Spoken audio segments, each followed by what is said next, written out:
Hello friends, welcome to my video. Friends, మనకు ఈ వీడియోని స్పాన్సర్స్ చేస్తున్న వారు ఎస్బీఓ డిజిటల్ మార్కెటింగ్. వీరు అందరికీ పార్ట్ టైం జాబ్ని ఇస్తూ ఉన్నారు. డైలీ 200కు పైగా సంపాదించుకునే అవకాశం, అది కూడా మన యొక్క ఫ్రీ టైంలో. ఇకపోతే వర్క్ ఓన్లీ.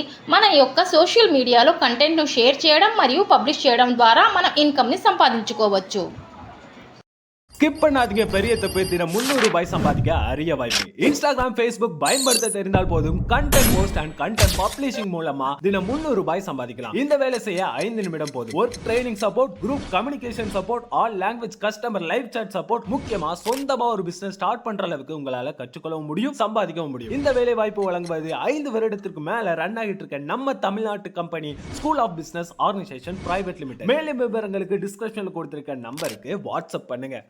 ఫ్రెండ్స్, మనము కార్తీక పురాణములోని అధ్యాయములను పఠించడానికి ముందుగా మనము శ్రీ శివస్తోత్రము, శ్రీ విష్ణు స్తోత్రము ఒక్కసారి పఠించి ఆ తరువాత మనం అధ్యాయంలోనికి వెళదాం. శ్రీ శివస్తోత్రము. వందే శంభు ముమాపతిం సురుగురం వందే జగత్కారణం వందే పన్నగభూషణం మృగధరం వందే పశునాం పతిం వందే సూర్య శశాంక వహ్నీనయనం వందే ముకుంద ప్రియం వందే భక్తజనాశ్రయించ వరదం వందే శివం శంకరం. శ్రీ విష్ణు స్తోత్రం. శాంతాకారం భుజగశయనం పద్మనాభం సురేశం విశ్వాకారం గగనసదృశం మేఘవర్ణం శుభాంగం లక్ష్మీకాంతం కమలనయనం యోగి హృద్యానగమ్యం వందే విష్ణుం భవభయహరం సర్వలోకైకనాథం. హలో ఫ్రెండ్స్, కార్తీక పురాణం 2వ అధ్యాయం, సోమవార వ్రత మహిమ. జనక, ఇంతవరకు నీకు కార్తీక మాసమునందు ఆచరించవలసిన విధి క్రమము మాత్రమే తెలియచేసి తిని. కార్తీక మాసములో సోమవార వ్రతమునకు ప్రత్యేక ప్రాముఖ్యము కలదు.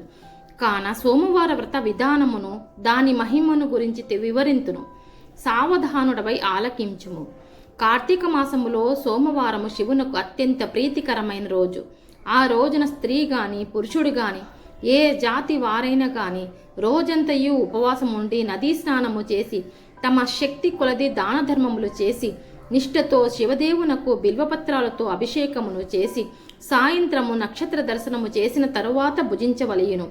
ఈ విధముగా నిష్ఠతో నుండి ఆ రాత్రి అంతయు జాగరణ చేసి పురాణ పఠనమునరించి తెల్లవారిన తరువాత నదికి వెళ్ళి స్నానమాచరించి తిలాదానము చేసి శక్తి కొలది పేదలకు అన్నదానము చెయ్యవలేను. అట్లా చెయ్యలేని వారు కనీసం 3 బ్రాహ్మణులకైనను తృప్తిగా భోజనము పెట్టి తాము భుజించవలేను. ఉండగలిగిన వారు సోమవారము నాడు 2 పూటలా భోజనము గాని ఏ విధమైన పలహారములు గాని తీసుకోనకుండా ఉండుట మంచిది. ఇట్లు కార్తీక మాసమునందు వచ్చు సోమవార వ్రతమును చేసిన ఎడల పరమేశ్వరుడు కైలాస ప్రాప్తి కలిగించి శివ సన్నిధికి చేర్చును. భక్తలేని వితంతువు సోమవార వ్రతమును ఆచరించి శివపూజ చేసినచో కైలాస ప్రాప్తియు, విష్ణు పూజ చేసినచో వైకుంఠ ప్రాప్తియు నొందును. దీనికి ఉదాహరణముగా ఒక ఇతిహాసము కలదు. దాన్ని నీకు తెలియపరిచితను, శ్రద్ధగా వినుము. సోమవార కార్తీక ఫలముచే కుక్క కైలాసమందుట. పూర్వకాలమున కాశ్మీర దేశములో ఒక బ్రాహ్మణుడు కలడు. అతడు పురోహిత వృత్తిని చేపట్టి తన కుటుంబమును పోషించుకుంటూ ఉండెను. అతనికి చాలా దినములకు ఒక కుమార్తె కలిగెను. ఆమె పేరు స్వాతంత్ర నిష్ఠూరి. తండ్రి ఆమెను సౌరాష్ట్ర దేశీయుడకు మిత్రశర్మయ్యను సద్బ్రాహ్మణ యువకునికి ఇచ్చి పెళ్లి చేసెను. ఆ బ్రాహ్మణ యువకుడు 4 వేదములు శాస్త్రములను అభ్యసించిన వాడైనందున సదాచార పరాయణుడై ఉండెను. అతడు భూతదయ కలిగిన వాడు, నిత్య సత్యవాది, నిరంతరము భగవన్నామ స్మరణ చేయుచు అగుటచే లోకులెల్లరూ అతన్ని అపర బ్రహ్మ అని కూడా చెప్పుకొని చుండడివారు. ఇటువంటి ఉత్తమ పురుషుని భార్యయగు నిష్ఠూరి యవ్వన గర్వముతో కన్ను మిన్ను గానక పేదలను దూషించుచు అత్తమామలను భర్తను తిట్టుచు కొట్టుచు రక్కుచు పర పురుష సాంగత్యము కలదై వ్యభిచారిణి అయి తన ప్రియులు తెచ్చిన తినుబండారములను బట్టలు పువ్వులు ధరించుచు దుష్టురాలై తిరుగుచూ ఉండగా వంశమునకు అప్రతిష్ఠ తెచ్చుచున్నదని అత్తమామలు ఆమెను ఇంటి నుండి వెడలగొట్టిరి. కానీ శాంత స్వరూపుడగు ఆమె భర్తకు మాత్రం ఆమె యందు అభిమానము పోక ఆమె ఎంతటి నీచ కార్యములు చేసినను కాంచి చీ పొమ్మనక విడువక ఆమె తోడనే కాపురం చేయుచూ ఉండేవాడు.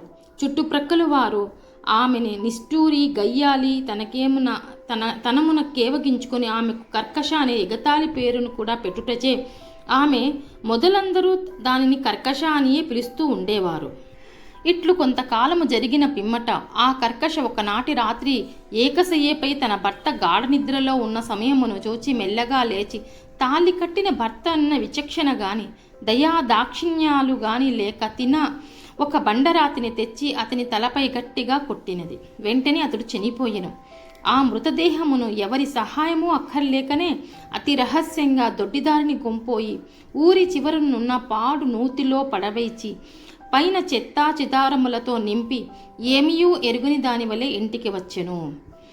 ఇక తనకు ఏ ఆటంకములు లేవని ఇంకా విచ్చలవిడిగా సంచరించుచు తన సౌందర్యమును చూపి ఎందరినో క్రీకంటనే వశపరుచుకొని వార్ల వ్రతమును పాడు చేసి నానాజాతి పరపురుషులతోనూ రమించుచు వర్ణశంకరురార్లయ్యేను.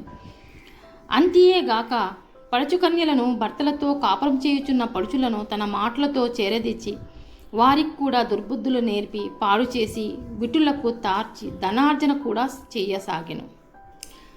జనక మహారాజా, యవ్వనం ఇంకనూ ఎంతో కాలం ఉండదు కదా. కాలం ఒక్కటిగా నడవదు. క్రమక్రమముగా ఆమెలోని యవ్వనము నశించినది. శరీరమందు మేహ వ్రణములు బయలుదేరినవి. ఆ వ్రణముల నుండి చీము రక్తము రసికారుట ప్రారంభమయ్యను. దానికి తోడు శరీరమంతా కుష్ఠవ్యాధి బయలుదేరి దుర్గంధము వెడులుచున్నది. దినదినము శరీర పటుత్వము కృషించి కురిపి అయి భయంకర రోగములతో బాధపడుచూ ఉన్నది. ఆమె యవ్వనములో ఉండగా ఎన్నో విధాల తృప్తిపరిచిన విట్టులు ఏ ఒక్కరూ ఆమెకు ఇప్పుడు తొంగి చూడరైది. ఆ పరిసర ప్రాంతానికే వెళ్ళిన ఎడల తమ నెటులైనను పలికరించునని ఆ వీధి మొగమైనను చూడకుండిరి.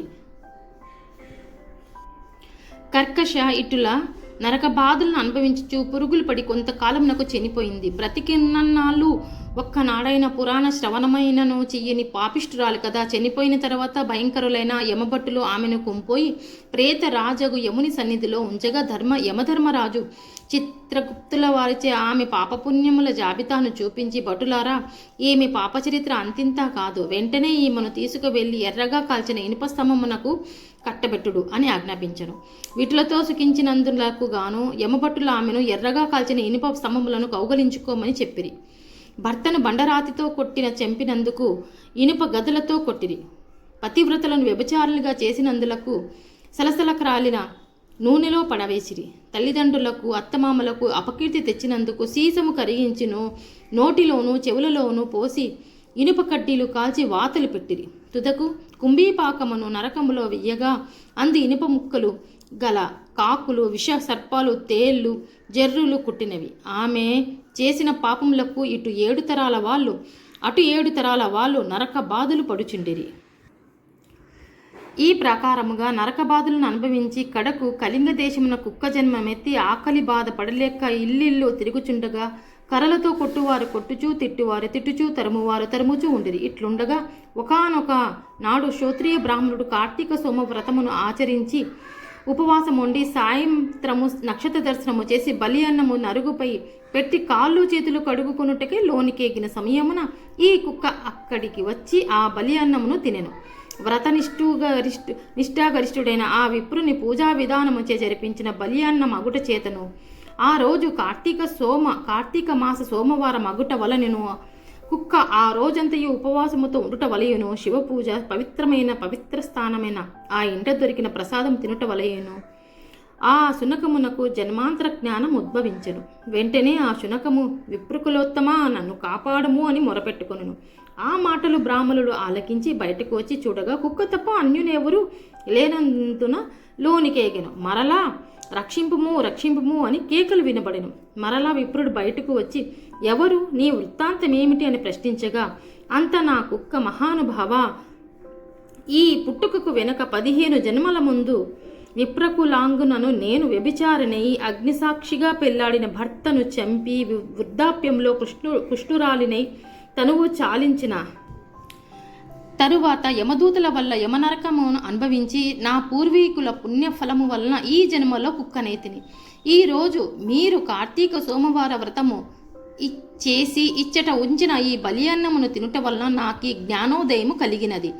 కావున ఓ విప్రోత్తమ, నాకు మహోపకారంగా మీరు చేసిన కార్తీక సోమవార వ్రత ఫలం ఒక్కటి ఇచ్చి నాకు మోక్షము కలిగించమని ప్రార్థించుచున్నాను అని వేడుకొనగా, కార్తీక సోమవార వ్రతములో చాలా మహత్యం ఉన్నదని గ్రహించి ఆ బ్రాహ్మణుడు ఒక సోమవారం నాటి ఫలమును ఆమెకు ధారపోయగా వెంటనే ఒక పుష్పక విమానము అక్కడికి వచ్చెను. ఆమె అందరికీ వందనము చేసి అక్కడి వారందరూ చూచుచుండగానే ఆ విమానమెక్కి శివ సాన్నిధ్యమునకు కేగెను. వింటివా జనక మహారాజా?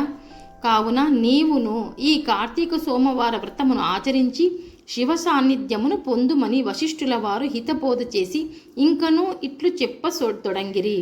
ఇట్లు స్కాంద పురాణ అంతర్గత వశిష్ఠ ప్రోక్త కార్తీక మహత్యము 2వ అధ్యాయము 2వ రోజు పారాయణము సమాప్తము.